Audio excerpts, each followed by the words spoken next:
views and opinions expressed in this program are those of the participants and do not necessarily reflect the views of Bronxnet or the program underwriters.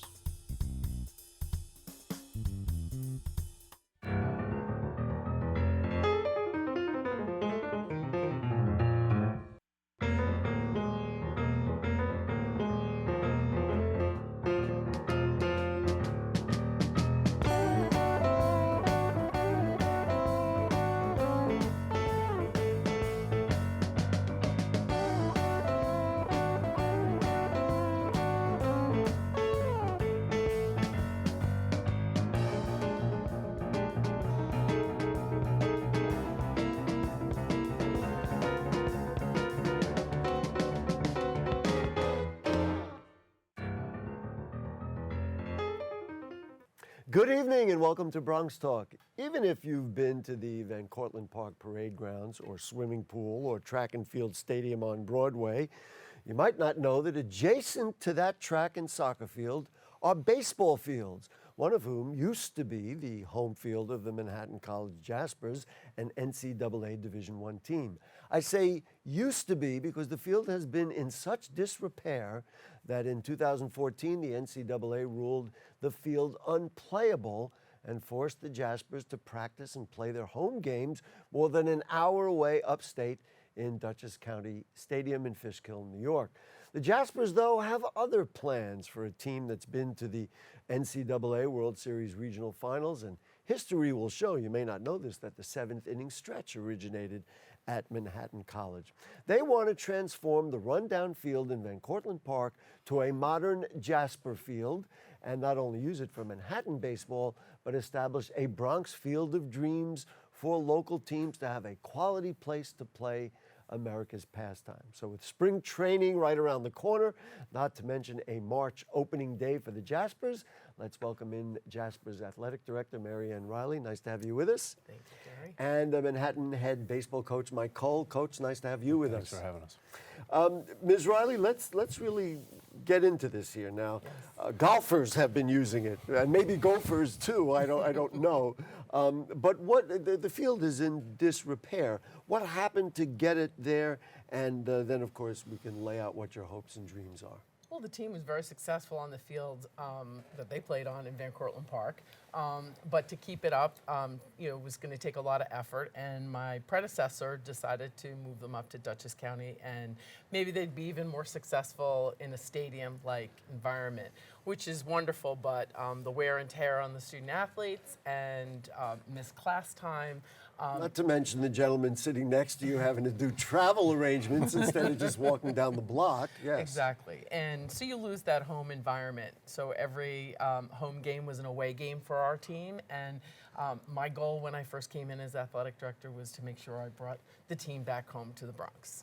We do have some pictures which we are going to show.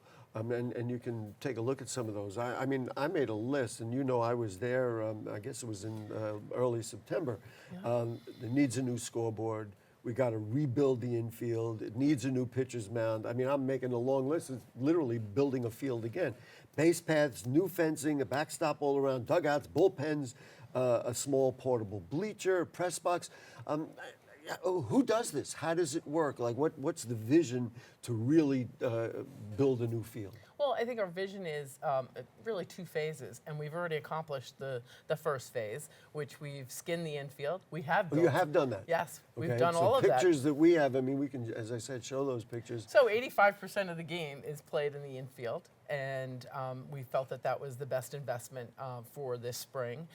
We've also upgraded the dugouts and put a new backstop. So we have done some upgrades, but phase two is the larger part of the project, which is to move the field 40 feet forward and to really make it stadium-like. I have this brochure here that the Jaspers put out, Investing in America's Favorite Pastime and the Future of Manhattan Baseball, and it's a full brochure about the possibilities. Mm-hmm. I mean, the numbers are there. I mean, they're talking about literally $2.8 million. Who did the renovations to get it to this point so that Coach Cole can bring a team to the field? We did. We partnered. The college decided to do that.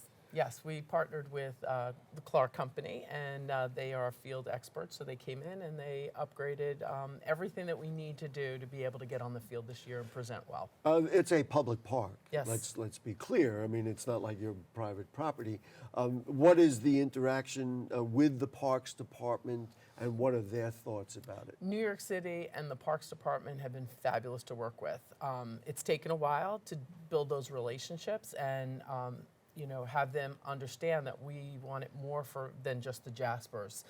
So while the Jaspers may take the initiative, we really want to open ourselves up to the community and run community events.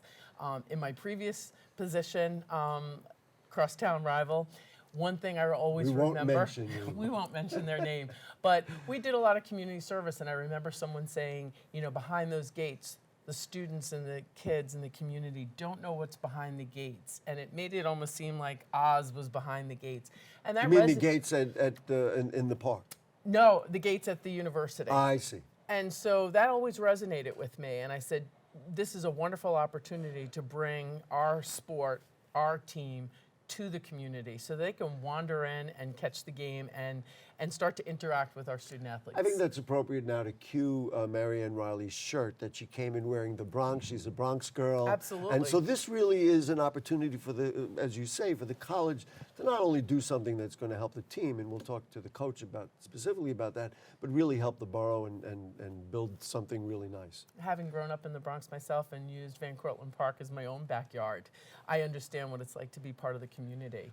And this will be tremendous. We'll run different camps and clinics for the students. And, just as we had an autograph session after our men's basketball game the other day, we'll do the same thing with our baseball team, and that's how you start to build relationships. Coach, let's talk about Manhattan baseball. It's got a great legacy, doesn't it? I mentioned, the research will show, and you can go look up Wikipedia or anywhere else you want. The seventh inning stretch was actually invented at Manhattan College, and that, of course, transcends all of baseball right now. But talk a little bit about the legacy of the program. And we are going to show an incredible piece of footage from the College World Series from a few years ago. But anyway, go ahead. Our baseball program at Manhattan has been around for almost 160 years. You were the original coach. I was the original coach. I look pretty good for 160 years old. But it is definitely one of the oldest teams in NCAA Division I baseball in the country. And we've had a lot of success. We've had a lot of success at Van Cortlandt Park. And we are so looking forward to getting back to, what I like to call our home in the Bronx. And the last couple of years has been difficult traveling up to Dutchess Stadium to play. It was a great facility for us. But at the end of the day, it wasn't a place that we could call home. And for us to be able to come back and walk across Broadway and actually play a home game and play at a place that we think that we can be very successful at is we're very much looking forward to coming home. I saw a stat that said from 2006 to 2012, the Jaspers won 99 of 111 home games. Boy, if there was a major league team like that, people would say, my goodness, let's play every game at Yankee Stadium, so to speak. Right. We had some very good teams from 2006 to 2012, and we've had some great teams here in the past couple of years. But our guys enjoyed playing at Van Cortlandt. It's a different type atmosphere to most Division I programs. Why is that? What about that? Most schools they have their field in the middle of campus. Where Van Cortlandt is, it is a city park. And most times when you go on the road, you bring the bus into campus. You get a chance to go into the locker room and get yourself ready to go play the team that you're traveling to. Where when you're coming to Van Cortlandt, they're gonna drop the bus off on Broadway. It's a little bit funky. It's a little bit different. You're gonna get out underneath the subway. And you think the guys feed off that? I think our guys do. Our guys. So that makes it a home field. This is how we do it, yes, so to speak. Exactly. It's that. Talk about the game of baseball in the borough of the Bronx. Now, we know Bronx kids, the round ball is king in the Bronx, and certainly soccer is emerging in the borough of the Bronx. Yet, we have Yankee Stadium, and it is the home of champions and all that sort of thing. I think young people would really appreciate getting to touch and feel and be next to real up close and baseball personal. players. Listen, they're not the Yankees, but I think to see a real baseball game like that, these minor league stadiums in small towns all over the country. Talk a little bit about the game of baseball and what the appeal could be for Bronx kids. Yeah, I mean, you're bringing up the Yankees there, and at the end of the day, the Bronx is the capital of the baseball world. Everybody knows who the Yankees are. It's the most famous logo in all of sports. Correct. And we know basketball will always be kind of king in the city here, just from a weather standpoint. It's difficult. But there is some very, very good baseball in the Bronx. In the 3 years that I've come back, we've recruited the Bronx. We have 4 student athletes that are local kids, 2 from GW, 1 from St. Raymond's. And we had a freshman this year, Alfredo Delgado, from Fordham Prep, who was New York City Player of the Year last year. So I think that will also help us being able to come back and kind of tap back into the city school I think the system. opportunities for Bronx kids to get scholarships and to be part of a Manhattan College baseball team would be emphasized by the fact that, wow, they're playing right here. Right. I just want to get back to history a little bit. Talk about this College World Series. I mean, that was a big thing. You get to the World Series, I guess, of anything, but the NCAA, it's a national thing. And so now, what year was this? And I'm going to show this really cool piece of video for a reason, but go ahead. It was 2006. We've actually gone to the NCAA tournament 3 times in the last 12 years. So 2006 was our first time getting back there in almost 50 years. But we went out to Nebraska, who was the number 5 seed in the country. The baseball tournament is just like the basketball tournament. There's 64 teams make it. So we were matched up against Nebraska. I think you were number 4 that year, right? Or we were the 4 seed in our region. In your region, I get it. Correct. Okay. And they were the number 1 seed. They in were the region, number 1 seed, 5, and okay. 5 overall national Be clear. seed. Okay. And we opened up against Nebraska, and I think a lot of people in the Bronx are familiar with Jabba Chamberlain. All right, are we, so that was the clue. Are we ready to watch? We're going to show the video. Yeah. This is Manhattan College guys taking Jabba Chamberlain, major league player, former Yankee, taking him deep. Right? Are you ready? Yeah. Coach All Cole, right. coaching third base. All right, Coach Cole, congratulating him. Good job, Coach. Go ahead. Anyway, here it is. NCAA is 2006, right? 2006. 2006. Let's take a look. The Nebraska Cornhuskers, under the direction of head coach Mike Anderson, enter the postseason as the number 6 national seed. And the Huskers have hosted a regional 5 of the last 6 years. Manhattan College earned its very first MAC championship last week, and head coach Kevin Layton's Jaspers have won 11 of its last 12. The road to Omaha begins right here. Seed San Francisco and number 2 seed Miami as Jabba Chamberlain offers and hit hard. And gone. What a shot by Matt Rosati, who welcomes Jabba Chamberlain in the top of the second. Well, he swings a pretty tough ball bat right there. That ball was right there, belt high. Nothing to do but hit it out, and that's what Rosati did. That'll bring up the other big hitter for Manhattan, Fitzpatrick, and he pounds one to left. Going back and looking up, and that is gone. Back-to-back home runs by Manhattan in the top of this second inning, Fitzpatrick and Rosati. Well, the old saying in baseball is that hitting is contagious, and in this case, home runs are contagious, as Fitzpatrick, a guy you really expect to do that. He is one of the all-time leading home run hitters. All right, there you go. Congratulations. Now, you coached while we were watching that. Both were local players, right? Yeah, the 2 guys that hit back-to-back homers in the second inning off of Jabba were Matt Rosati, who was a 6th-round draft pick by the Philadelphia Phillies in 2007. Is a Queens kid. He went to Archbishop Malloy. And the other one was John Fitzpatrick, who was a Yonkers kid that went to Iona Prep that played with the Pittsburgh Pirates. And Jabba Chamberlain was up in the majors. Let's see, that was like what? That was in June. the spring. That was the first and week by of August June. he was. By August he was pitching at Yankee Stadium. Wow, kind of unbelievable. Ms. Reilly, let's talk a little bit about maintenance of the field. So, you know, we're going to get, presumably you're going to get ready for opening day. The college has invested in that. Baseball fields have to be maintained. And then, of course, if we're, you know, we will talk about the plans for the future.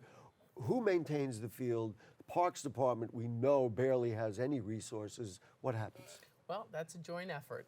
Parks Department will help, but Manhattan College will be the primary caretaker of the field. Absolutely. You're volunteering to do it, or volunteering him. Well, I always say we have blue chip players, blue collar student athletes with chips on their shoulders, and that's who we are. That's what makes up a Jasper. And so they're used to maintaining the field and helping out. So between them and our facility folks, and we are going to reach out to get a maintenance contract to assist, especially over the summer when we're not on the field as much, so that we're able to maintain that field. That's why going forward, it'd be great to have you know, a turf field so that the maintenance is a little less, and all we have to do is make sure the snow is plowed off. And certainly keep baselines correct and Absolutely. all those Yep. kinds of things.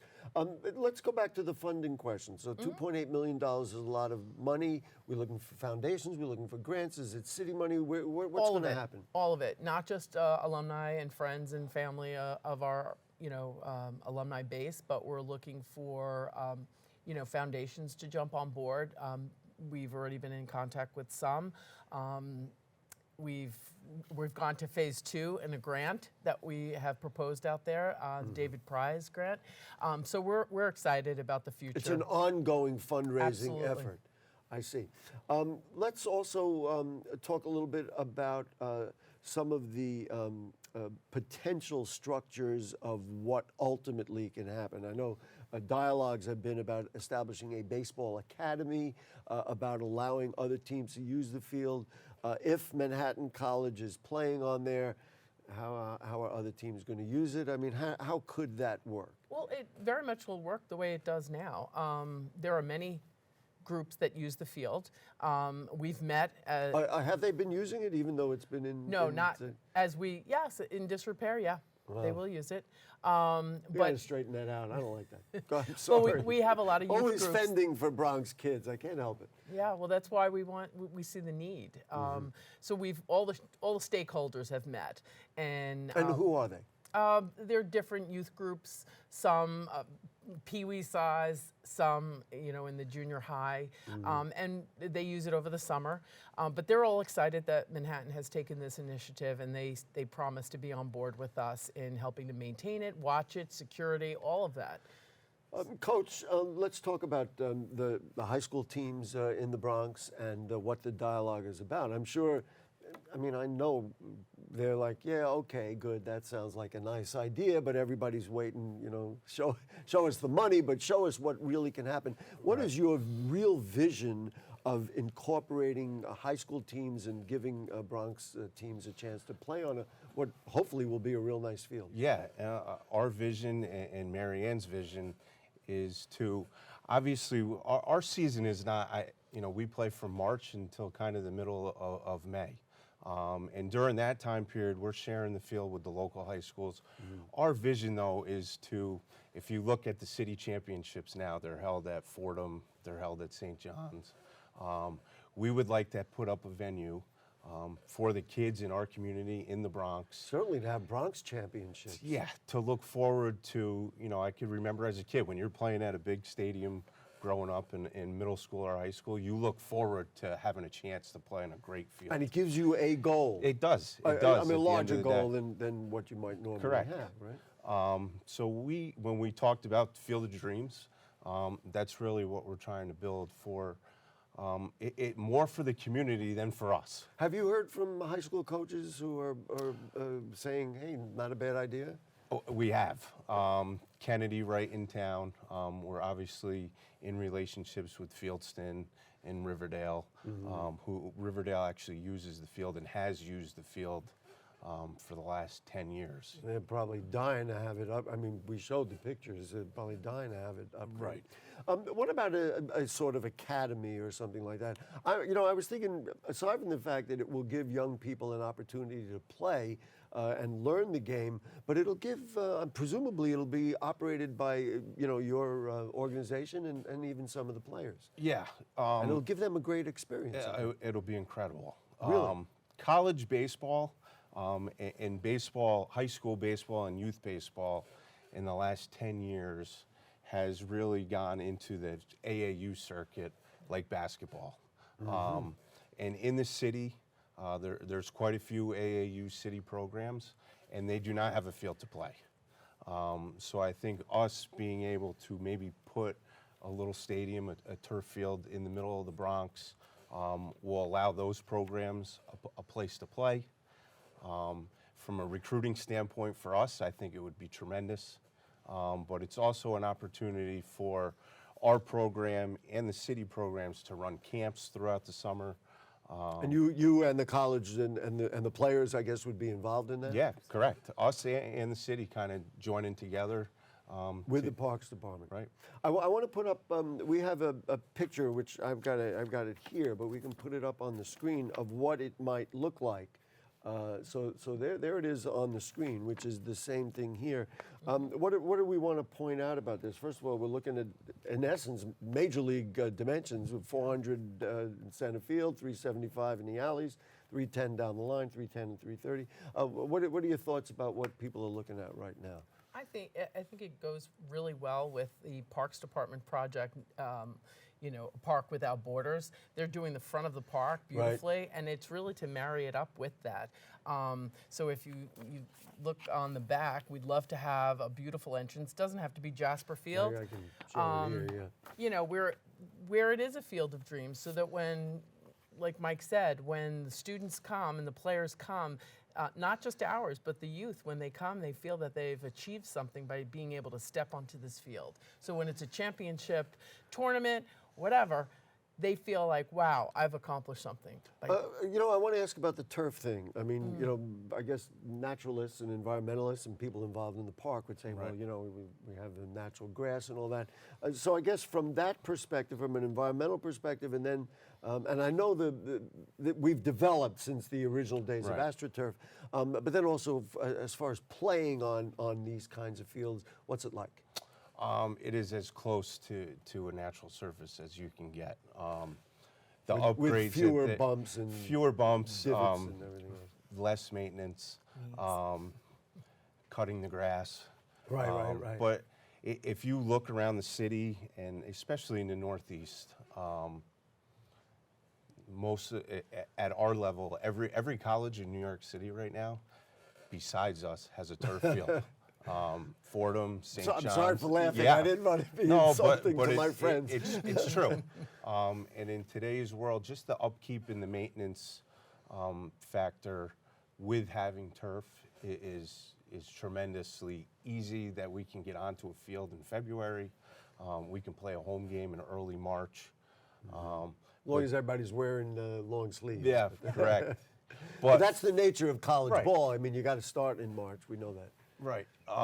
But the upkeep during the summer, our goal again is to get as many people on that field as we possibly can. And on a natural surface, if it's from 8 o'clock to 5 o'clock every day, it's going to get run down a little bit.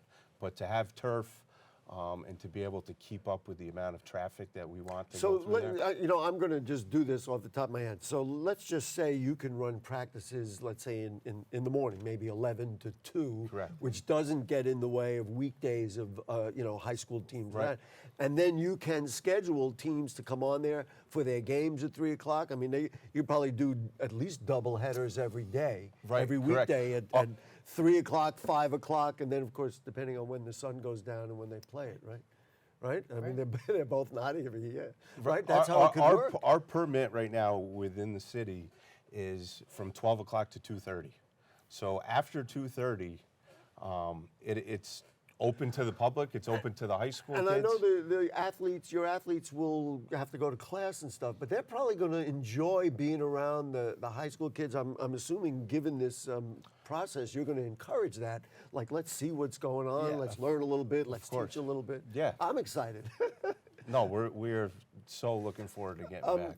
Ms. Reilly, let's do a process here. Let's talk a little bit about, so you've had dialogues, you say the stakeholders have all been there. What are the next steps to get us to a point where we've got the turf field? And I mean, I realize the fundraising is one thing, but just talk to me about the procedural steps, the political steps that you need to do to really say, okay, sign off and let's make it happen. Well, I think the first step is to get our team back onto the field as we have it right now. Right. And I'm then, getting a scouting report from him in a moment, but that's okay. And we're really excited about that. And then once we start to create that energy and the excitement of them being back, it's about connecting all of the relationships that we've developed over the last 3 years, politically and from the I think city. partnerships is a good word. Yeah. Absolutely. You know, I'm hoping, I mean, just for myself, and you folks know how enthusiastic I am about the game of baseball and providing opportunities for young people. I'm hoping that the world will see this as a really cool opportunity to create a partnership, work with a college, and really inspire young people to do something that can be productive. Are we ready for your scouting report? How are we I'm doing? ready. I don't want to give out too much information. All right, well, we won't tell Marist and Canisius, Right. but tell me, how are we doing? What's going on? We're good. It's crazy that we're 10 days away from opening day. That is just crazy. February That is 14th. crazy. And Yeah. where do you open? We open up at Stetson, which is about 30 miles north of Orlando, Florida. Oh, that's where you want to open. Right. I was hoping it was down there. Yeah. And for the local people up here in New York City, Stetson, who are not familiar with Stetson, Jacob deGrom, the New we've York heard of Mets him. ace, yes. Right now, maybe the best pitcher in the world is a Stetson alum. So it'll be a good weekend for us. Get the guys down there where it's warm and get a chance to play. And then potentially you're going to play on that field. Yeah, we are scheduled. Jasper Field, We are ladies and gentlemen. scheduled to open up at home March 7th. What time? I want to be there. It's a 3:00 game All right. on a Friday afternoon. So we open up against the University of Albany. I want people to get excited about it. Just think about having college, real college baseball. I mean, there's smaller colleges around, but NCAA Division I college baseball right in Cortlandt Park. Yeah, right in your backyard. Well, I hope you'll come back and tell us as it develops, and we'll all come out and root for the Jaspers. Root for our home team. Absolutely. Thank you so Gary, much. I have a little something They have for something you. for me before I say Bringing goodbye. Oh, look at this. baseball back to the Bronx. Oh, now I could do this. I don't know if you can see it. There we are, bringing baseball back to the Bronx. I love it. Not that it's ever left, but now we're bringing True. Manhattan baseball back to the Bronx. Marianne Reilly and Coach Mike Cole from Manhattan you. College. Thanks so much. Thank you so Go much. Jaspers. I think that's how we do it, right? Go Jaspers. Folks, if you have further questions or comments on anything you heard on tonight's show or anything going on in the Bronx, or if you want to come out and see them play, you can email your stuff to us at BronxTalk@BronxNet.org. You send us a tweet at BronxTalk, post them on our Facebook page, and if we need to get you an answer, we will do that. Thanks to our producer, Helen Greenberg. The director is Nick Marrero. I got a T-shirt that I will wear proudly all through my borough of the Bronx. We'll see you next week. Good night.